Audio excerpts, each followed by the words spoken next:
मित्रांनो, ही आहे करडी. करडी हे पीक पूर्वी फार महत्त्वाचं मानलं जायचं आणि आतासुद्धा त्याचं महत्त्व लोकांना कळायला लागलेलं आहे. पूर्वीच्या काळी लोक या करडीच्या तेलापासून किंवा हे करडीचं तेल आपल्या स्वयंपाकामध्ये वापरून निरोगी राहत असत. परंतु आता बदलत्या काळानुसार सोयाबीन तेल, सूर्यफूल तेल, शेंगदाणा तेल या प्रकारची सर्व तेलं मार्केटमध्ये आलेली आहेत. परंतु ज्या तेलामध्ये फॅट नाही, जे तेल आयुष्य वाढवतं, असं हे करडी पीक आहे. ह्याला खूप मेहनत आहे, खूप कष्ट आहे. आपण जर बघितलं तर ही करडी ही शरीरासाठी अतिशय उपयुक्त आहे. लहान असताना आपण बाजारामध्ये करडीची भाजी घेतो, ती भाजी खातो. ही भाजीसुद्धा शरीरासाठी अतिशय लाभदायी आणि उत्कृष्ट आहे. आज लोक नॉनव्हेजच्या पाठीमागं लागलेले आहेत.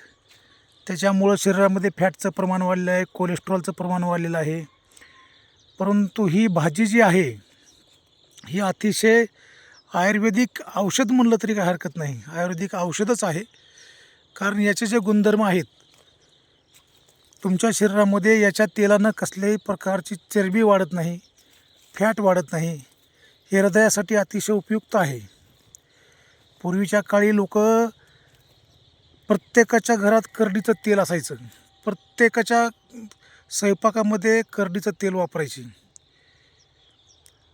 मित्रांनो, मी जे हे केलेलं आहे ते घरगुती माझ्या कुटुंबासाठी या तेलाचा उपयोग व्हावा किंवा हे तेल मी स्वयंपाकामध्ये वापरावं म्हणून हा प्लांट केलेला आहे.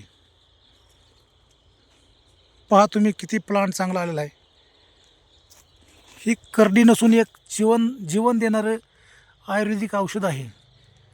म्हणून माझी विनंती आहे सर्वांना की तेलामध्ये बदल करा, हिरव्या पालेभाज्या खावा. आपल्या घरातील प्रत्येक महिन्याला लागणारं तेल हे चेंज करा. कधी सोयाबीन खाचाल, कधी शेंगदाण्याचं खाचाल, कधी सूर्यफूल खाचाल. कधी तुम्ही जरी महाग असलं तरी एखाद्या वेळेस करडीचं तेल घेऊन करडीच्या तेलाचा वापर करा आणि त्यानंतर तुमच्या शरीरामध्ये होणारे बदल बघा. हे अतिशय चांगलं आणि उत्कृष्ट आहे.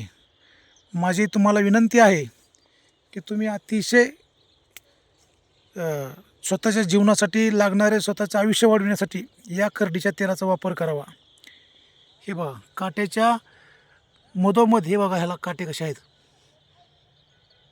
मित्रांनो, करडीच्या तेलाचा वापर करा, आपलं आरोग्य सुधारा. जय जवान जय किसान.